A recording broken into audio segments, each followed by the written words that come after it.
to be square at contact, where the hands and the barrel get to the ball at the same time. That ball is going to go to center field, and it's going to come in and go back up a 90-degree angle. It's either going to have top spin or back spin.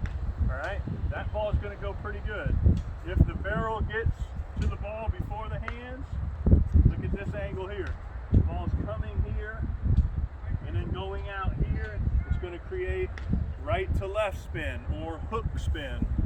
Okay, the ball's going to move a little bit. If it's an outside pitch, we let it get deep like we're supposed to. The barrel gets ahead of the hands. Here's that angle right there. The ball's coming this way.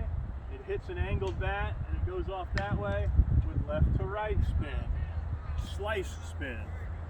Okay, that one's not going to travel as far as the other two. Which one's going to travel the farthest? The one up the middle, the one you were perfectly square at.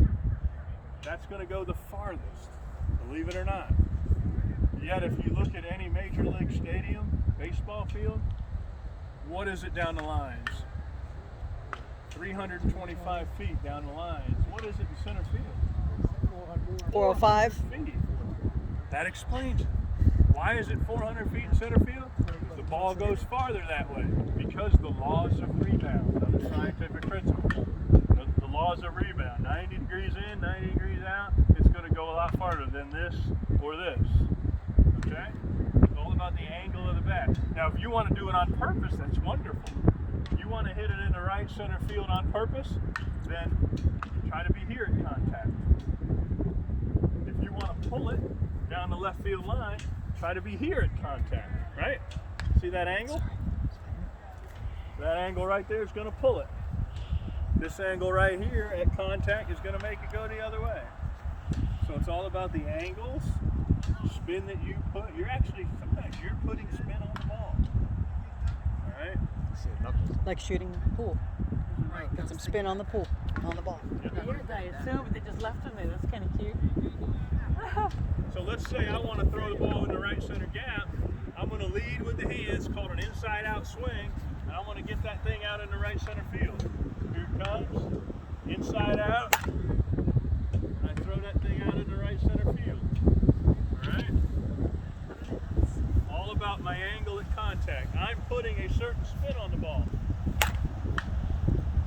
Throw it into the gap. Did you move up towards the ball that way before you started? Yes, I actually moved up. So because it's a tee, and instead of moving the tee, I moved. Normally, I would have taken the tee, put it back here, and it showed you that the outside pitch needs to be hit back here. Now, if I want to pull it, I've got to hit it way out in front. So then, instead of moving the tee, I'm going to stand here. And now to pull this ball, I'm going to make contact out in front. The barrel's going to get there, and it's going to have a little bit of hook spin on it. So here it comes. Okay? And I pull that one down the line, all because of the bad angle at contact. So to be a really good hitter, you want to be able to hit it where you're aiming. You don't want to just hit it and get lucky. Okay? And that'll bring the last point that I like to talk about is when you get up the bat, and you look out in the field, what are you looking for? You're looking for gaps, all right? And then once you see something, how many spots do you pick? 2.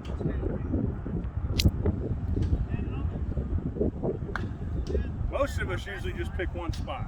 We look out there and say, oh, look at that gap. It's wide open. That's where I'm hitting it. Depends All right? on the pitch, right? That's why you pick it. That's right. What I'm teaching you and telling you today, I want you to pick 2 spots. Pick 2 spots.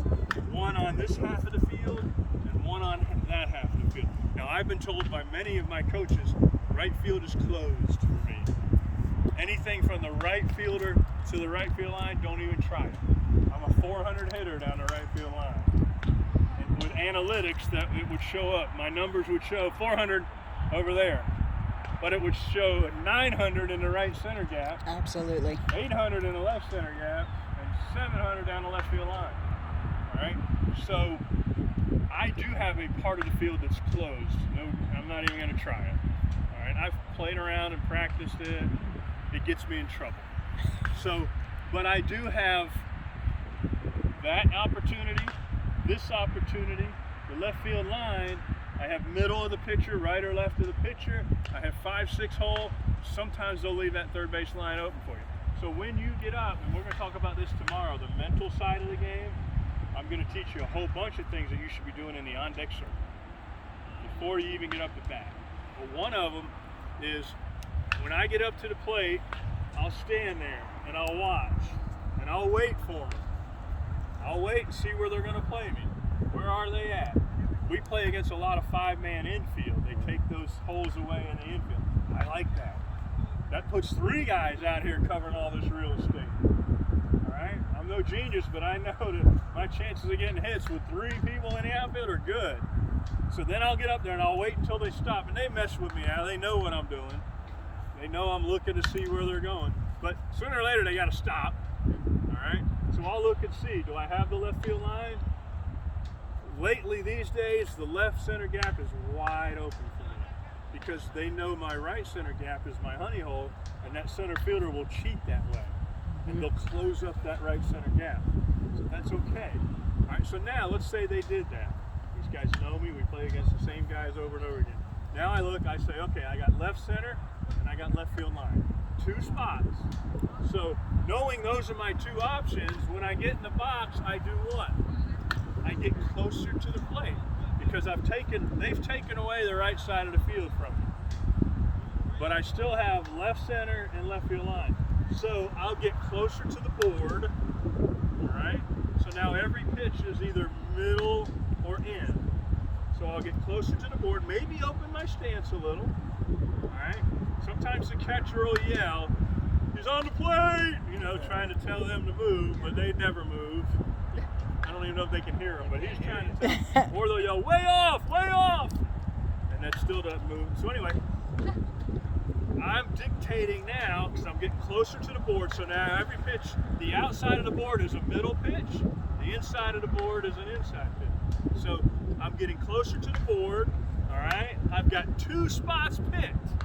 Now if that pitch that I decide to swing at is on the inside part of the board, where am I going with it? Down the line. Left field line.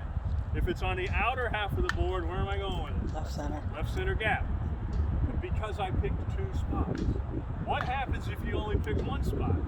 Say that left field line is wide open. Oh man, I'm coming down that line. I can't wait. And You get in take there, the wrong pitch. and you take a pitch. We do that sometimes. Now you get 2 strikes on you because every league now starts with a 1-on-1 count, which is great. It's a speed up rule. We get home quicker. Now I got 2 strikes on me. I'm still trying to go down that left field line. And now that dirty dog throws one that would hit the outside edge of the board. What do I have to do? I got to swing, or else I'm going down looking. So now I'm going to try to take an outside pitch and pull it down that line. And in order to do that, guess what my bat angle is going to look like? Let's say that's the outside edge. Imagine me trying to hit that ball that way. I would have to do what we don't want to do. I'd have to do this. Because your power. You think I can do that consistently over and over again? No. So you don't want to pigeonhole yourself. You don't want to go up there and pick 1 spot and then force the ball into it. It just doesn't work that way. All right? So a couple of you that do were doing that before, great. But if not, that's advice I could give you this weekend. That's number 1. Pick out 2 spots. And trust me, you have to pick out spots. You can't just go up there and say, I'm just going to hit it hard. That's what I You can't do that. You're just getting lucky. Yeah. You're getting lucky. All right? You've got to have a little bit of strategy. Now, can we always hit it into our spot we're aiming for? No. We're human beings. Other factors come into play. Wind. But most of the time, I can hit it close to where I'm aiming. And if the hole is really huge, you don't even have to hit it really good. You can hit it bad over there, and it's still going to make it. Okay? So that's some of the mental part, and we'll talk more about that tomorrow. But physically, you've got to be able to do that. Pick a couple spots. Pick a couple spots, 2 spots. All right? And then the pitch dictates which one of those 2 you go to. I've done some videos where I've taken some live BP, and we've had the camera behind us, and as the pitch comes, I yell out, left center or right center. So for the sake of the video, 5-man out infield, 3-man outfield. I got left center gap, right center gap. And that's 90% of the time when I get up, those are my two choices. Left center gap, right center gap. Now, I have to work hard on keeping it in the park. I don't want to hit a solo home run. Some of you guys don't have to worry about that, but it's one of the factors that comes into me. So anyway, so now we'll take BP, and when the pitch is in the air, I'll holler out left center and right center. And I'll hit it exactly which one I called because I took in the data, my eyes are taking it in, and they're telling my hands where to go, and then my brain and my mouth is telling the viewers where I'm going with it, just to prove that's exactly what happened. While the pitch is in the air, I'm deciding which one or two I'm going to. You know what I mean? And I want you guys to try that. It's not going to be easy right away, but you got to have a little bit of back control in this game. Okay? You got to be able to hit it where you think you're hitting it. All right? Any questions from here? I have a quick question. All right. Okay. My fault, my really bad fault, keep sitting on one because I have a hitch. And I don't know when I do it, Neil will tell me. So it is just concentrate on what you said to do at the beginning, chain one, back.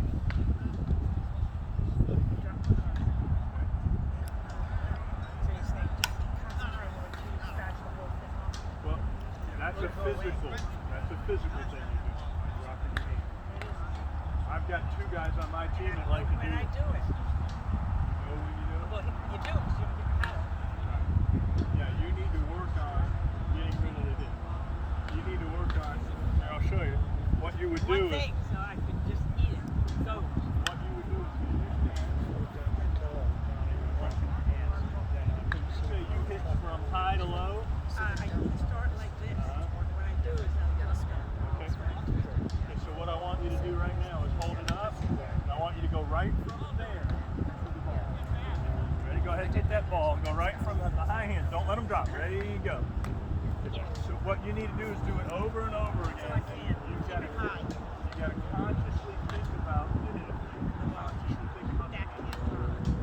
You say hands up, hands up, hands up, hands up, hands up, hands up, swing. There you go. Do it again. Do it over and over again. Go. Good. All right.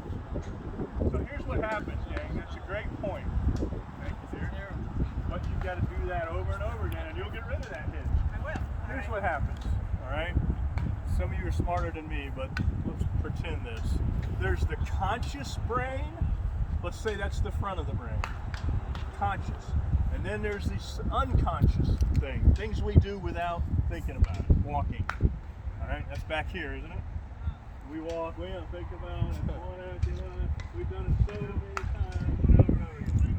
All right, so the muscle memory is coming from back here. Anytime you're working on a bad habit, anytime you're trying something new, you have to make it conscious. You got to put it to the front of your brain.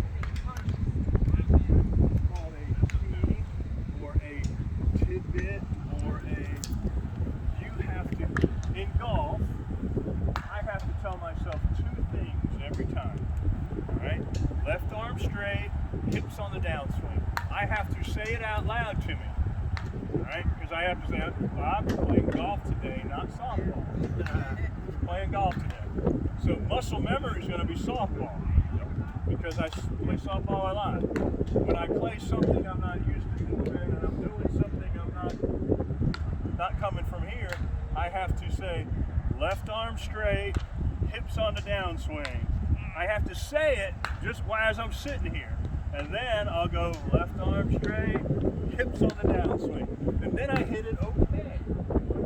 If I don't make those 2 points conscious, my unconscious takes over, which would be my baseball swing. And I would get up here and I'd bend that elbow and I'd be all over the place. You with me? So what I'm telling you now is I want you to pick He's 1 or hustling. 2 Nice. of these things. Thank you. You're welcome. We have dinner date. You guys have fun. Well, no, with other people. No, you have to work for it. Stop while you're ahead. So anyway, you have got to, I want you to pick out 1 or 2 things to try different. I don't want you up there with 6 different things right if you're up there thinking open stance, high hands, knuckles in a straight line, flat pitch, That's when I play golf. That's information. Yeah, I mean that's what exactly. That's why that's information overload. Too many things. Let's pick on one or two things at a time, and then tell yourself, bring it to the conscious part of the brain, and say, all right, step straight, pinky to the pitcher. Maybe those are the two things. Make sure I get my stride right, pinky to the pitcher. Maybe it's her, like she keep my hand still, don't hitch. Keep my hand still, squish the button. Pick out two key points and work on those until they become a habit. And then they'll go to the back of the brain, and then let's find another, whatever the next problem is to fix.